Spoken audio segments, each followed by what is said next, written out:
Alright, this is an original Tales First story. This is one of those where someone finally says no and protects what really matters. Alright, let's get into it. My parents demanded that my 12-year-old daughter pay $100 towards a present for her cousin. "If you don't pay, you are no longer family," my mom said. I didn't shout. I showed them who is no longer family. The next day, I had 53 missed calls. When I opened the front door, I knew something was wrong before I even saw Mia. The house had that too quiet feeling, like it was holding its breath, like the air had been told to keep a secret. Mia was at the kitchen table, shoulders hunched, backpack still on the floor where she'd dropped it. Her hair was pulled back too tight. Her hands were flat on the tabletop, palms down, like she was trying to keep them from trembling. "Hey," I said, soft. "What's going on?" She looked up, and that's when I saw it. The exhaustion that didn't belong on a 12-year-old. Not the normal middle school is annoying tired. Not I stayed up reading tired. This was the kind of tired you're not supposed to see on a 12-year-old. The kind that makes someone's eyes look older than the rest of their face. "Mia?" I set my keys down slowly, like making noise might break her. "Did something happen at school?" She blinked once, like she was loading the right expression. "No?" Her voice came out careful, normal on purpose. "I just worked." I frowned. "Worked?" She nodded and tried to sit up straighter, like posture could hide fatigue. "I cleaned Mrs. Novak's house," she said. "For 3 hours." 3 hours? I stared at her hands. Her knuckles looked rubbed raw. The skin around her nails was red, like she'd been scrubbing at something that didn't want to come off. "You cleaned?" I repeated, because my brain was stalling. "Mrs. Novak's house." Mia nodded again, as if this was the most ordinary sentence in the world. "She paid me," Mia added, a small flicker of pride breaking through the exhaustion. $20. I didn't react immediately, because at first, my mind tried to file this under responsible kid, good work ethic. Neighbors pay for chores sometimes. I wanted to be that mom who says, "Wow, honey, that's impressive." But then Mia flexed her fingers, winced, and rubbed her palm like it hurt to exist. "And I still have homework," she said, voice dipping. "But I'm so tired, and my hands... I can't hold the pen right now. It hurts." I stepped closer, careful. "Let me see." She hesitated, just a beat, then turned her hands over. The skin was pruny in places, like she'd been in water too long. There were faint purple-yellow patches on her wrist like she'd knocked it against something. Not dangerous, not hospital, just too much. My throat tightened. "Mia," I said quietly, "why did you do that today?" She looked down at the table like the grain of the wood was giving her instructions. "I needed money." There it was, the first crack. I forced my voice to stay steady. "Okay. For what?" I asked it gently, like I expected her to say a toy, a book, some game she didn't want to ask me for, and honestly, if Mia wanted something, she could ask. My husband Thomas and I weren't struggling. We weren't rich, but we were comfortable, stable. The kind of stable that lets your kid be 12 without becoming an exhausted miniature adult. So I smiled a little, just enough to keep her calm. "What are you saving up for?" I asked. "Do you want something special?" Mia's mouth opened, closed. She swallowed. "It's not for me," she said, and something in my chest went cold. "It's for Sophie." Sophie, my niece. My sister Heather's older kid, the one my family spoke about like she'd solved world peace. Mia cleared her throat. "They're collecting money. For her birthday." I stared at her. Who is collecting money? Mia shrugged, like shrugging could make this smaller. Everyone. Everyone. The word hit like a weight. How much? I asked, already knowing I wasn't going to like the answer. Mia's voice got smaller. 100. My brain did a strange little stutter. $100? She nodded. I just stood there, frozen, trying to make it make sense. Sophie was 12. Same as Mia. There was no universe where a 12-year-old should be working herself into soreness to fund another 12-year-old's birthday gift. That sentence shouldn't even be possible. Mia, I said slowly, who told you that you had to pay $100? She hesitated again. Then, Grandma. My mother. Mia said it the way you say the name of someone who decides whether you're safe. And that's when I saw it. Beyond the tiredness, the other thing. The part that didn't come from cleaning. The part that didn't come from scrubbing floors. Fear. The kind that sits behind the ribs and presses. Mia, I said, very carefully. What exactly did Grandma say? Mia's eyes got shiny. She blinked hard, like she could keep the tears inside by force. She said... Mia's voice wobbled, just once, then she clamped it down. She said if I don't pay, I'm not... family. I felt my whole body go still. What? Mia stared at the table. She said if I don't contribute, I'm no longer family. I didn't move. I didn't breathe, because my brain was trying to reject it. Like it was an email phishing scam and my mind was highlighting the obvious red flags. That's ridiculous. That's not real. That's not something a grandmother says to a child. But Mia's hands were still red. Mia's eyes were still wet. And Mia looked like she'd believed it. Are you sure you understood her right? I heard myself ask, because denial is a powerful drug. Mia nodded quickly. Yes. She said everyone is contributing, and if I don't, then... I'm not family. A tear slid down her cheek. Then she added, I didn't ask you. I thought it had to be my money. Like if you pay, it wouldn't count. And... I broke open my piggy bank, but it wasn't enough. Mia, I said, and my voice did something I didn't like. It cracked at the edges. Oh, honey. She wiped her face with the heel of her hand like she was annoyed at herself for leaking. I think I shouldn't have told you, she whispered. My stomach twisted. Listen to me, I said. You didn't do anything wrong. But even as I said it, I knew something. This wasn't a misunderstanding. This wasn't a weird joke. This wasn't my mother being a little intense. This was my mother being my mother. I stood up so suddenly the chair scraped. Mia jumped. I'm going to call Grandma, I said. Mia's eyes widened. Mom, it's okay, I lied, because it was not okay and we both knew it.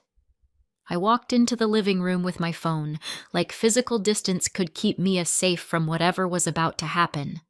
I didn't call to scream. I didn't call to fight. I called because there was a part of me, one stubborn, hopeful, humiliating little part, that needed to hear my mother deny it. She answered on the second ring, cheerful, like she hadn't just snapped a child's sense of belonging in half. Hi, sweetheart, my mother said. Everything okay? I stared at the wall. Mom, I said. Mia told me something. I'm sure it's a misunderstanding. Oh, my mother's voice was light. Curious? Performative. Mia said you told her she has to contribute $100 towards Sophie's birthday present. A pause. Not surprised. Not confused. Just a pause, like she was deciding how to phrase it.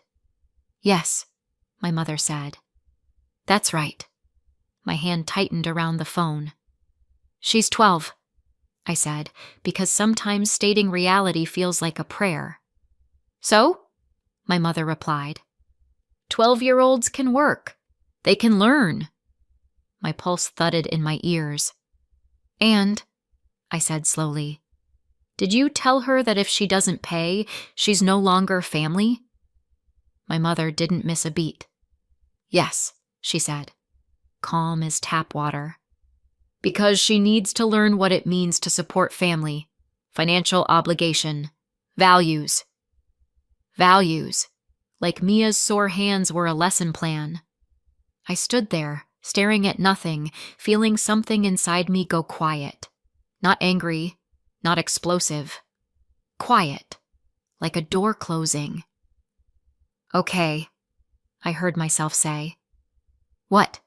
My mother asked, suspicious now because okay is not the response she likes. I have to go, I said. Eleanor. I ended the call. I stood there for a second with the phone in my hand, and I could hear Mia in the kitchen shifting in her chair, the soft squeak of it, and I knew exactly what was going to happen next. I didn't know how yet, but I knew this wasn't over. I need you to understand something about me. I wasn't born with a backbone. I grew one the hard way, like a callus. I was the oldest of 3, 2 years between each of us.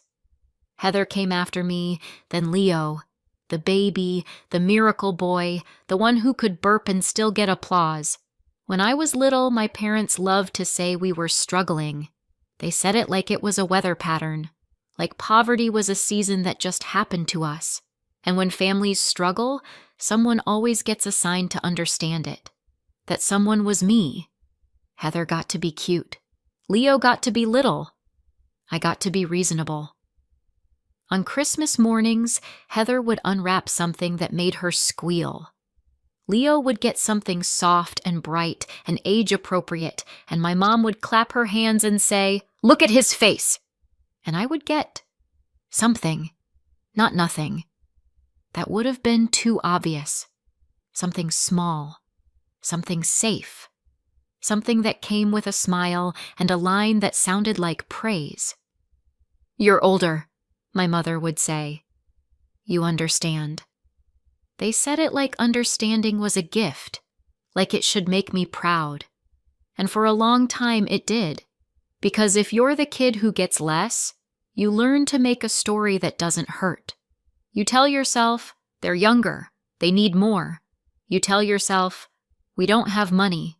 You tell yourself, it's fine. I'm fine. Chores came next. When I was old enough to reach the sink, I was old enough to scrub it. I did dishes. I folded laundry.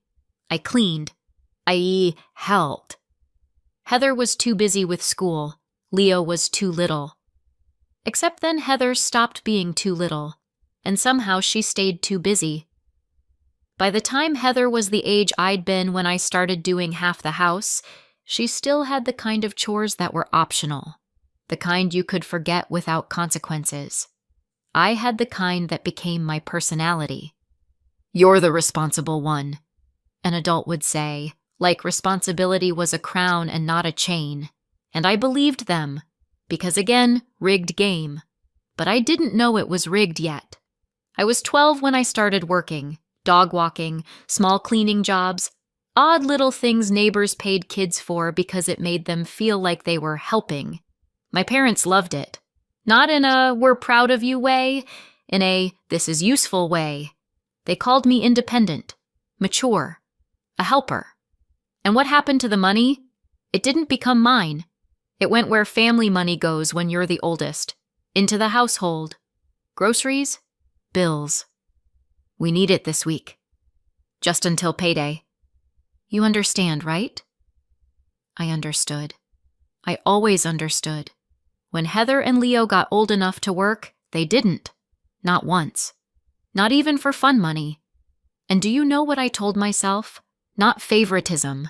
I told myself, we must be doing better now, because imagining your parents are unfair is like imagining the floor might vanish. You'd rather keep walking and pretend you don't feel it wobble. If I ever hinted at it, if I ever let a sentence slip that sounded like, "Why do they get?" my parents shamed it out of me. "How could you even think that?" my mother would say, wounded. Of course we love you all equally. Then she'd smile, sweet as poison. But you're the oldest, she'd add. You need to contribute. You need to be useful. That's what family is. Useful. That word stuck to me. It shaped me. It became the reason I didn't go to college. My parents told me they supported whatever I wanted. They were very generous with words. But money? They couldn't. They said it was wiser not to. They said it like they were giving advice. I looked at the costs and the lack of support and felt that heavy, practical certainty. There's no way. So I went straight to work after school. I started low. I climbed anyway. I didn't get the college experience. I got the pay rent and don't die experience. I worked hard. I got promoted. I became reliable. Eventually, I ended up in management. Stable, decent income. The kind of job that makes your parents proud when they can brag about it. And then Heather went to college. And Leo. There was money then. Not huge, not lavish, but enough. Enough that they could go. When I asked about it, careful, casual, pretending I didn't care, my parents gave me the same story. It was a few years later, they said. We were doing a little better. And then the line that always finished the conversation, "You're the oldest. You have to understand." Heather studied something arts-related. She changed majors. She got married. Had 2 kids. Money was always a problem, always just out of reach. Leo graduated and then went traveling. I remember hearing about it and thinking, where did he get the money? I also remember the way my parents' voices sounded when they talked about it. He needed it. He was finding himself. It was important for his life. So they helped him. And by then, I was the only one with a truly stable income. Thomas and I built a solid life. We worked for it. We budgeted. We planned. We didn't treat other people's money like a backup plan. My parents retired. And the family story shifted smoothly into the next chapter. Eleanor contributes. I sent money, regularly, helped with mortgage gaps, bills, emergencies, little monthly transfers that became background noise, and it was treated like normal, like air, like gravity. Then Heather's kids became the center of everything. Sophie, the golden child, got gifts that made my jaw tighten. Not because I wanted Sophie to have less, because my parents would call me to say they couldn't afford something, and then 2 days later, they'd be squealing about a gift they couldn't resist buying for Sophie. We just couldn't help ourselves. They'd laugh. And Mia? Mia got budget gifts and familiar explanations. We'd love to do more, honey, but... And Mia would smile politely because she had the same illness as me. Understanding. Thomas noticed. He said it out loud once. They treat Sophie like royalty, he said. And Mia like... an afterthought. I told myself he was imagining it. Because if he wasn't imagining it, then I'd have to accept something I'd spent my whole life refusing to accept. And then Mia came home with sore hands, and my mother looked at my daughter and did to her what she'd done to me. Only this time, I could see it. Because it wasn't happening to me anymore. It was happening to my child, and suddenly, understanding didn't feel like a virtue. It felt like a trap. The call with my mother ended, and the house felt different. Like the moment a song cuts off mid-note and you realize you've been bracing for the chorus. Mia was still at the table. Thomas hadn't come home yet. And I was standing there with my phone in my hand, staring at the screen like it might apologize. I didn't call my sister right away. I want to say I did, like I was fearless and decisive and ready to burn bridges with a match and a smile. The truth is, I stood in the living room and told myself there had to be a reason. There always is. That's what people like me do. We collect reasons like receipts. Proof, proof, proof. So we're allowed to finally stop. Then I thought, Heather. And the weird thing is, I wasn't even calling to fight. I was calling because I needed clarity. Did my sister know they were shaking down a 12-year-old? Heather picked up like she'd been waiting. "Hey," she said, bright. I stared at my wall again. My walls have heard a lot. "Did you know," I said, keeping my voice flat, "that Mia was asked to contribute $100 towards Sophie's birthday gift?" Heather didn't hesitate. "Oh, yeah." Just, yeah. Like I'd asked if she knew it was raining. I swallowed. "Heather, she's 12. Heather sighed, already annoyed. "Eleanor, listen. It's for something big." "What?" I said slowly. "Is something big?" Heather's voice warmed up, like she couldn't wait to talk about it. "It's a horse camp," she said. "It's offered through school, like an optional thing. Sophie's best friends are going. She's been talking about it forever." A horse camp. Of course it was a horse camp. The kind of thing that costs a lot and makes everyone act like it's more important than it actually is. "How much?" I asked. Heather said it like it was obvious. "Tuition is $900. $900? I blinked hard. "So," I said, very calmly, "you're collecting money so your 12-year-old can go to a horse camp. And you decided my 12-year-old should help pay for it."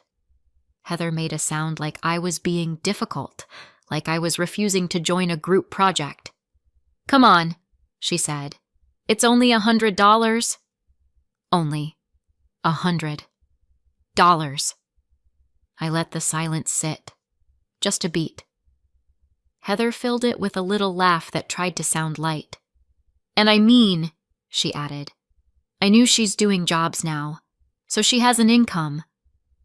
My jaw tightened.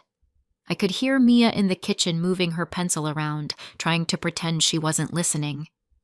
Heather continued, and her voice got that tone, half compliment, half expectation. "She's just like you were. Responsible," Heather said. "I thought you'd be proud."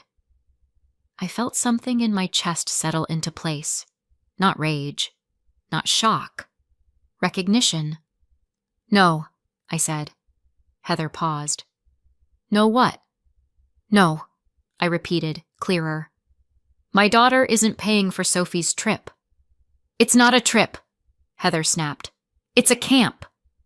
"Oh, sorry," I said, dry. "My bad. My 12-year-old isn't paying for your 12-year-old's $900 horse camp." Heather exhaled sharply. "God, you're so dramatic." I didn't raise my voice. I didn't argue the way we used to argue as kids, where you try to win by outlasting the other person. I just said, "We're not contributing." Heather's tone shifted, slightly colder. "Fine. It's your choice. But supporting family is a good thing, Eleanor. You know that."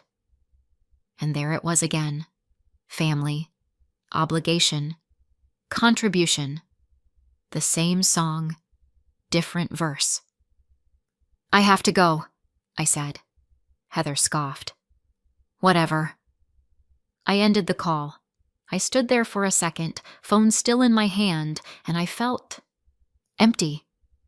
Not sad. Empty like you finally stop carrying something and your arms don't know what to do. Then I went to my computer, not because I'd planned it, because my body moved before my fear could argue. My banking app opened with that cheerful, neutral design, soft colors, friendly fonts, like it wasn't about to become a crime scene. I clicked into recurring payments, and there they were. Little lines, little labels, little normal things that had been siphoning off my life. Standing transfer, mom and dad mortgage, $450 per month. Standing transfer, Heather mortgage top-up, $300 per month. Monthly transfer, Heather kids, $75 per month. Monthly transfer, Leo support, $100 per month. Family utilities help, $60 per month. I stared, because when you see it all in one place, It stops being helping. It starts being a system. I clicked the first one. Cancel. Confirm. The screen asked if I was sure, in that polite tone apps use when they're about to change your life. Yes. Cancel. Confirm. One after another. It should have felt scary. It felt clean. Then I handled the access issue. The little ways my sister and brother had been able to treat my money like a shared resource. I revoked it, removed it, shut it down. No announcement, no warning, just consequences. I didn't even realize I was holding my breath until the last confirmation screen disappeared and my lungs remembered how to work. I leaned back and laughed once, quiet, disbelieving, not because it was funny, because it was absurd, because I'd been doing this for so long I'd forgotten I could stop. The front door opened an hour later. Thomas walked in, tie loosened, face tired. He paused when he saw me at the computer. "What are you doing?" he asked. I turned to him, and my voice came out steady. "I'm taking back control of my life." Thomas stared at me for a second. Then his shoulders dropped like he'd been waiting years for those words. He didn't cheer. He didn't tell me I told you so. He just nodded once. "Okay," he said. "I'm here." Mia appeared in the doorway like she'd been hovering. She held a little envelope in her hands, crumpled bills and coins inside. "I counted," she said quickly. "I have $90 now. Even with the 20, I still don't have 100. I just need 10. My stomach clenched. Mia's voice got brighter, like she was trying to sell me on the plan. "I'm gonna go ask Mrs. Novak if she needs anything else cleaned," she said. "Just a few more hours, then I'll have it." She said it like it was normal, like it was reasonable, like it was her job to buy her place in the family. I reached into my pocket and pulled out a $10 bill. I didn't make a speech. I didn't ask if she wanted it. I just placed it in her hand. Mia blinked at it, confused. "Mom?" Then I held her gaze. "You're not going," I said. Mia frowned. "What do you mean, I'm not going?" "You're not paying," I said, clear.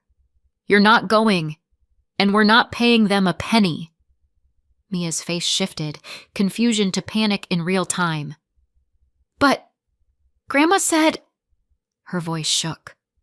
"Grandma said if I don't pay—" She stopped mid-sentence, as if saying it out loud was painful to her. I crouched so I was eye level with her. "Mia," I said, low and steady, "listen to me. You don't pay for love. You don't pay for approval. If someone tells you your place in the family costs money, then that's not love. That's a transaction." Mia stared at me like she was trying to learn a new language. "If they want you," I continued, "they want you because you're you, not because you scraped together $100. Mia's fingers tightened around the 10. "But what if they don't?" she whispered. I swallowed. "Then that hurts, and it's not your fault, and we don't chase people who treat you like that." Mia's eyes filled again. "Everyone's going to be mad." "Let them," I said, and my voice didn't shake. "If their love comes with a price tag, then it's not love, and you're not buying it." Mia stared down at the bill. "Why did you give me the 10? She asked, small. "Because I want you to have it," I said. "It's yours. You can spend it on yourself. And because you don't need to work yourself sick to keep adults happy." Behind her, Thomas didn't speak. He just stood there, solid, present, like a wall at my back. I opened my phone and went to the family group chat, the one full of party chatter and emojis and people pretending everything was normal. My fingers hovered for 1 second. Then I typed. I posted a clear message. Mia would not attend Sophie's birthday party because she was asked to pay $100 towards Sophie's present, and I do not allow that. We would not be coming. Send. The chat went quiet for exactly 3 seconds. Then it started. Message after message. Calls. More calls. I set my phone down. I didn't answer. The next day, I had 53 missed calls. It was not over. It was just the beginning. A few days later, I went to pick Mia up from school. I was tired, but it was the clean kind of tired. The kind you feel after making a decision you should have made years ago. I pulled into the pickup line, and my heart dropped before the car even stopped. Because I saw them, my parents, standing near the curb like they belonged there, like they had a right, and Mia was with them, close to tears. I hadn't removed them from pickup permissions yet. It hadn't even occurred to me that they'd try this, that they'd go around me. I parked wrong. I didn't care. I got out and walked fast. "Mia," I said, sharp with fear. "Hey, what's going on?" My mother turned with that familiar expression, concern arranged neatly on her face. "Oh, Eleanor," she said, like I'd interrupted something normal. "We just had to talk to her." My father stood beside her, quiet, watching, saying nothing as usual. My hands curled into fists. "Why are you talking to my child?" My mother's mouth tightened. "Don't make this harder than it has to be." That sentence. Always that sentence. Mia's eyes were glassy. Her face was strained like she'd been holding in sobs for the last 10 minutes. "It's nothing," my mother said breezily. "We just wanted to clear things up." Then, like they were leaving a cafe, not a crime scene, they walked away. And Mia stood there shaking. I knelt beside her immediately. "Mia, what did they say?" Mia's face crumpled. "It's all my fault," she whispered. My blood went cold. "What?" "I destroyed the family," Mia said, voice breaking. "Everyone's mad, and it's because of me." I stared at her, horrified. "Mia, no. I shouldn't have told you," she rushed, words spilling like panic. "I should have just paid. Then you wouldn't be fighting with them. You're not talking to them because of me." I felt sick. I felt rage, hot, sharp, at my parents for putting this on a child. And worse than the rage was the realization. It had worked. They'd found the one pressure point that could still move me. Mia. I took her face gently in my hands. "Mia," I said, slow and clear. "Look at me." She tried. She was crying now. "This is not your fault," I said. "Not in any way." Mia shook her head like she didn't know how to believe it. "They said," she sobbed. "They said I broke the family." I swallowed hard. "No," I said. "They did. A long time ago. You just showed me." Mia's breath hitched. I stood up and took her hand. "We're going home." In the car, she kept wiping her face, like she was embarrassed to be human. When we got home, Thomas was there. He saw Mia's face and his expression changed instantly. "What happened?" he asked. I didn't answer right away. I shut the door behind us with a careful click. Then I said, "They cornered her at school." Thomas's jaw tightened. We sat with Mia at the kitchen table, the same table where this started, and we did something I should have done sooner. We told her the truth. Not in a dramatic speech. Not in a lecture. In a way a child could carry. "Mia," I said, "relationships aren't supposed to feel like this. Love isn't supposed to come with threats." Thomas leaned forward. "Grown-ups don't get to blame kids for grown-up choices." Mia's voice was small. "But they're family." I nodded. "They're related to us. That's not the same thing?" And in that moment, I made the decision that changed everything. It wasn't just money anymore. It wasn't just a boundary. It was safety. They didn't get access to my child. Not ever again. A few weeks passed. I removed my parents from every pickup list, every contact list. I took every administrative step required to make sure they couldn't do an end run around me again. It wasn't dramatic. It was paperwork. Then, a few weeks later, the doorbell rang. I looked through the peephole, and there they were, my parents, and Heather. They stood on my porch like a committee that had come to audit my boundaries. Thomas moved in behind me, quiet, solid, the human version of don't try it. I opened the door. My mother smiled first. She always smiled first. Like if she smiled fast enough, she could skip the part where she'd done something wrong. "We're willing to let this go," she said. Heather nodded, like she was signing off on a budget. "Yeah. Mom says you're still upset about the $100 thing." "The $100 thing," I repeated. My mother waved a hand. "It was a misunderstanding." Heather snorted. "Not even. Just a bad idea." "Fine. We hear you." That was their apology. A shrug wearing lipstick. My father stared past my shoulder into my house, like he was checking whether the lights were still on, like my home had always belonged to him a little. My mother took a breath, and her tone shifted into the real reason they'd come. "Okay," she said, bright. "So, we can put this behind us and go back to normal." Normal. There it was again. Normal. I pay. You pretend. Heather's voice went tight, urgent. "Because I'm behind, Eleanor, and Mom and Dad are stressed. This isn't cute anymore." I didn't move. I didn't invite them in. I didn't offer water. I just let the porch air do its job. "No," I said. My mother blinked, offended by the concept. "No. What?" "No to normal," I said. "No to payments. No to you showing up here like this is a negotiation." Heather laughed once, sharp and humorless. "Are you seriously punishing everyone because Mom said something stupid?" I looked at her. "Heather, your definition of punishment is me not funding your life." My father finally spoke, soft and aggrieved. "We're family." "Yeah," I said. "That's the problem.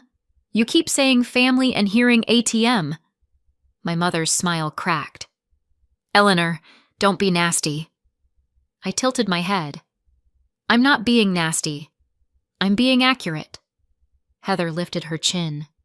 "You make more than me. You can help. You've always helped." "And you've always taken," I said. No heat, just truth. Heather's eyes narrowed. "Excuse me?" I pointed with my chin, not my hand, small, controlled.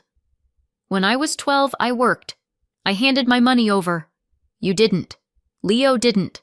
You all called it being the oldest when it was me, and being young when it was you."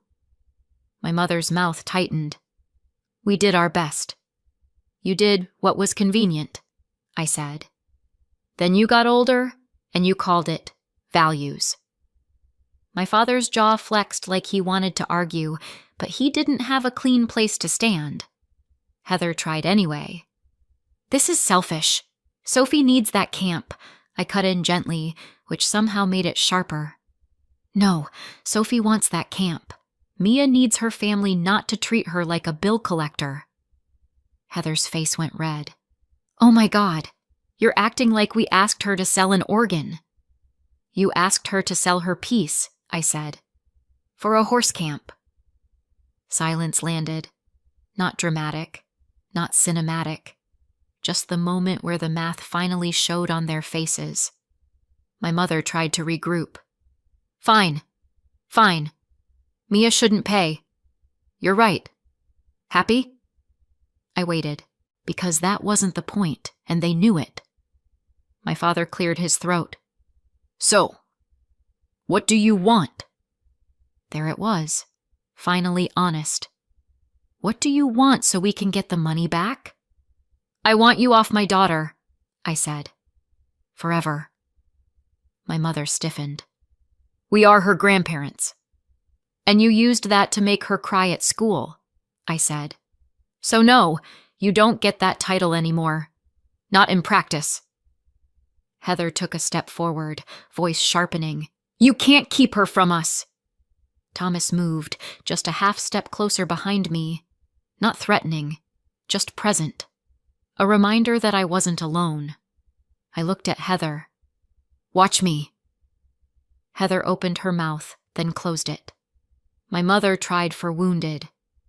After everything... I didn't let her build the speech. After everything, I learned something important. I turned my head slightly, not taking my eyes off them. Mia, I called. Mia appeared in the hallway, small and tense like she expected lightning. Thomas shifted closer to her, still not touching, just anchoring. My mother's voice snapped. Eleanor, don't drag her into this. I kept my tone level. I'm not dragging her. You already did. Mia's eyes flicked to my parents, to Heather, then back to me. I took a breath. One. And delivered it clean. She's a child. You don't get to put your problems on her, and you don't get to use her to reach me. Mia's shoulders dropped a fraction, like her body understood safety before her brain did. Heather's face went pale in a way that made her look younger, smaller. My father stared at the porch boards like they might open up and swallow him. My mother's mouth worked, open, close, like she was searching for a word that wasn't ugly. She didn't find one. Heather recovered first, because she always did. This is unbelievable. I nodded once. Yeah, it is. My mother's voice went flat, icy. Fine. They turned and walked away with the stiff dignity of people who'd tried nothing and were all out of ideas. I watched them reach the driveway. Then I closed the door. Click. And that was it. No speech, no debate, no encore. Just the sound of an ending that didn't need their permission. 6 months later. Still no contact. I don't hear from them directly because I don't answer, but somehow I still get updates from relatives who don't want to get involved. They always say that right before getting fully involved. Leo's travel ended early. Apparently, self-discovery has a return policy when the money runs out. Heather picked up longer hours and now looks permanently offended by reality. She complains a lot, which is fair. Paying your own bills is a bold new experience. My parents are selling the house. They're calling it downsizing and going cozy. Sure, cozy is one word for we can't afford this anymore. Meanwhile, our home is easy, quiet, light. Mia doesn't come home with sore hands. I don't wake up to guilt. Our money stays in our life. And we're going places. Actual trips. Not apologies, not negotiations. Just us. So what do you think? Did I go too far or not far enough? Let me know in the comments and subscribe for more.